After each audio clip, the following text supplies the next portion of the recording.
I'm Megan, and this is about my experiences with spiritual awakening and the ups and downs, the craziness, and, well, all the ins and outs of navigating the spiritual awakening. What is a spiritual awakening? So it's expansion of consciousness. So it's sort of increased brain capacity, if you want to look at it from a scientific point of view, more awareness or knowledge, releasing all of these past shadows, all of this past wounding and stuff like that. It's going to heal from that. It raises your vibration. The higher frequency the vibration that you are currently in, the wider your capacity, your brain capacity is for spiritual knowledge and consciousness. The more expanded your consciousness can become, the higher your vibration. So releasing any type of fear, any type of pain, animosity, that raises your vibration instantly. That's what spiritual awakening is about, is raising your vibration, because Earth is raising hers. And we have to go with her whether we like it or not, unless we hop off into space. But that's for later. Well, shadow work, becoming aware of our past hurt, our past wounding, our inner child wounding from when we were young, that has been affecting our adult life in negative ways and affecting others. So letting that go. It's basically letting go of fear to make room for more love. And with that comes a lot of tumultuousness and chaos, and you got to feel to heal. So realizing all the hardships and everything we've gone through have been lessons. Basically, spiritual awakening is different for everybody, and everybody's on their own timeline. But in my case, I will explain to you sort of how I navigated and I am navigating mine, because it's never just over. It's never just one day, oh, you're awake and you're, there are definitely levels of consciousness and awareness that you get up to. Definitely different levels of aha moments and sudden realizations and experiences that happen at a snap of a finger. But it's an ongoing process, and it's just like we're always learning, right? We never know everything. There's always more to learn. There's always something more to experience, to grow from. And so navigating my spiritual awakening has been a wild ride. Hopefully my story a little easier for someone watching to know what's going on, and or not to feel so isolated and alone, because you're never alone. Trust me, never alone. So my spiritual awakening started about 6 or 7 years ago, and I was in a bad part of my life. It was like what they call the dark night of the soul, but I didn't realize it yet. I didn't realize it had anything to do with spirituality yet. It was just a bunch of weird things happening around me. I was being followed. There was strange things happening with like people breaking into my house. Bad luck, just people using me, people seemingly talking behind my back, and just things like what has been known to be called gang stalking, essentially, is what was happening to me. Things got weirder and weirder. I was working as a delivery person, and it was just being followed everywhere. It felt like it was like, for years, it was just chaos, and there were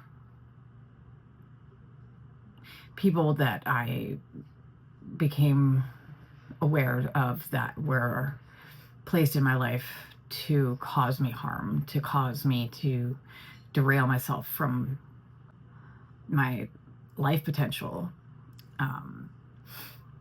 And it was like they were just playing like actors in a play in my life, like kind of like the Truman Show. It felt like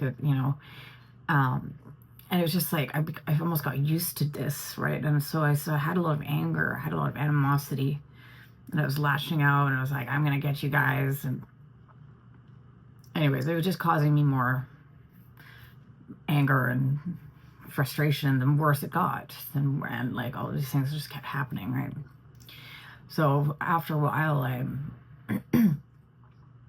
started looking at it in a different way, and I sort of one day I realized, it was just like a aha moment, that every symptom that I was experiencing could also be explained by what I was hearing things at the time. I was hearing things about spiritual awakenings and all this kind of, I was like, what is this? What is this? You know what I mean? And it was when COVID was over. It had just ended, sort of, and there was just, everybody was kind of going through this whole transitional period. And I thought, what if I look at all the bad things that are happening, and I look at the good things that are coming from it, from the bad thing? Like, even in the like global scenario too, like at the time it was all about, you know, things in the media, like just gender dysphoria in the schools, and people were getting all up in arms about young kids having sex changes and all of that kind of stuff. And for example, anyways, this was like among many other things, of course. But I thought, well, maybe that's, you know, the newer generations are getting taught that the toxic gender norms of today are not healthy, and we have to be more in balance with our feminine and masculine qualities within ourselves and our energies, not our gender necessarily, but I thought maybe they're getting the new generations ready for being more in balance with your masculine and feminine energies. Like, so there's, you know, that was like with the silver lining of all of these stories that people were seeing in the media about kids getting sex changes and everything like that. And it was just like, but it was the dark-sided media agenda that wanted people to be in fear and division and all up in arms. But there's always something good that comes out of something bad, and vice versa. There's always usually something bad out of it, but it's duality. It's how you look at things. It's just perspective, right? It's, do you wallow in misery because something's happened to you, or do you look at it like, well, okay, that's over, it sucked, but this is what I learned from it, and this is what I know not to do in the future. This is the types of people I should avoid in the future because of this person hurt me, so I'm gonna move forward, and then forgive as well, because it's just letting energy that is stuck go. It's just not healthy to keep animosity or grudges held within. Anyway, these are all things that sort of changed my perspective on my life. At the time, I was experiencing a lot of weird visual phenomena as well, and I thought at the time I thought I was going crazy. I thought I was seeing people that had invisibility technology and stuff, and which, I mean, maybe it was, but to me now I realize it was my spirit guides, because I'm clairvoyant. I can see energy. And it started making me realize that I think maybe this entire time, my demons, those things on the corner of your eye, you know, that you think are evil, that you're scared of, that bring you fear, they were actually my angels the whole time. my spirit guides, my spirit team. Who knew? I just flipped my perspective and then realized that my demons were my angels the whole time. And when you heal from them, that's when you start seeing them as your angels. Everything that I was experiencing, being followed, being surveilled, all these kinds of things, I realized, well, that's actually just the universe looking out for us. That's actually our benevolent star helpers that are just keeping an eye on things, make sure I'm okay. And I kept seeing, when I kept seeing these flashing lights, thinking that they were these weapons, energy weapons, but I just started thinking like, well, they're light. And what is bad about light? Right? And so I was like, if it's light, it's probably not evil. So I started having all these different thoughts about what is it really? And once you truly believe that something is not harming you, it doesn't harm you anymore. When you believe something's harming you, it's going to, because it's your perception and it's your mind that is in control of that situation. It's in control about how your body reacts to something, because it tells your body what to do. It sends signals to your whole body. So if your mind is perceiving something to be harmful, it's going to send signals to the rest of your body saying that this is harmful, therefore causing ailments and illnesses. But if you believe the opposite, if you believe this is good for me, and truly do believe it, or believe that something isn't, you don't allow something into your field, into your energy, it's not going to harm you. Because it's same with anything coming at you. Somebody's saying mean words to you, somebody's saying or sending you bad energy, or you don't have to allow that into you. It's how you react to it. What I like to do is just catch energy and transmute it and send it back as love. That's how one of the ways I realized how I could actually heal people and myself with energy. Energy is by accepting the negativity, accepting it, and saying, look, I thank you for that. I thank you for this chance to learn a lesson, and send it back as love. Because anyone sending you fearful or negative energy, it's only because that's all they have within themselves, fear and negative energy, and they don't feel the love. Otherwise they wouldn't be able to send you that energy if they didn't have it within. So I change it and I transmute it into love, and I send it back to them in hopes that they can absorb it in some way, so that they can feel a little less like harming other people or holding negativity for others the next time. As soon as I started changing my perspective like that, my whole life changed. I started getting spiritual wisdom downloaded into me. All of a sudden I would know things.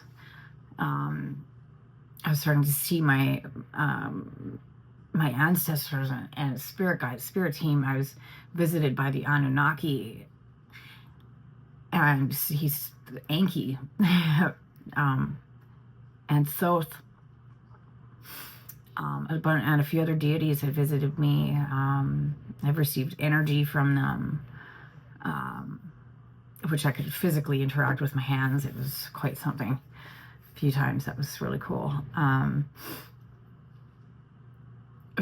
lot of psychic occurrences, intuitive happenings, synchronicities, things that are seemingly impossible. Numbers, like I see sequences of numbers absolutely everywhere. It's at times where it's like just doesn't make sense, but you just know that's part of it. That is part of your spirit team making you aware that you're on the right path and that you're doing something right.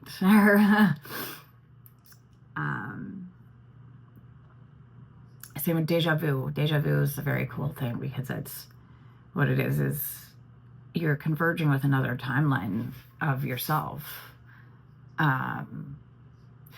Where, like, if every decision you make it different, you split off into a different timeline, or like a dimensional universe, I guess, parallel universe. So it's like two of your timelines have converged at one point, and you have this feeling of deja vu, like you've been there before and you know what's coming because you're literally converged in with another version of yourself in that timeline. And it's like, then you make a different decision than the other self, and then you diverge, right? It's again, so then the deja vu ends. It's pretty wacky, but that's what I think anyways. What else is there? So much. Listen to your intuition. The little voice inside that says, no, you shouldn't do this. I don't think this is right for you. Just listen to it. Definitely listen to it. I have learned this the hard way. Always trust your gut. Always trust your gut. There's a fine line between knowing if it's paranoia, though, and intuition. If it makes you feel scared, it's paranoia. If it makes you feel empowered, it's intuition. That's the difference. The past few years have been absolutely life-changing. Became a tarot reader. I started channeling wisdom. It just so many other things. It's incredible. I've learned a lot about myself and what I need to clear, and what the energies that I was projecting onto others, because those were things I needed to heal. I've realized so many things, and it's just basically spiritual awakening. It's basically just about becoming who you really are and remembering who you are beyond what the world has made you into be. That's what spiritual awakening is. We are all spiritual beings having a human experience, and it's not for the faint of heart. Let me tell you, it gets you digging deep within yourself to find what you need to release, what you need to heal from, the baggage that has been left behind from our childhood wounds and everything, and clearing that out. It's hard to do, and I'm still working on it too. But it gets easier. If that's what you're going through right now, it gets easier. It gets beautiful. It gets magical. We are all healing on our own time. We're all finding ourselves in this world of awakening, finding that inner love and inner peace. And it's beautiful. Anyways, I hope this has helped someone. I'm sending healing energy and wonderful good thoughts to you if you're on your spiritual journey. It's not easy. Okay. Thanks for listening. I hope it helped. Bye.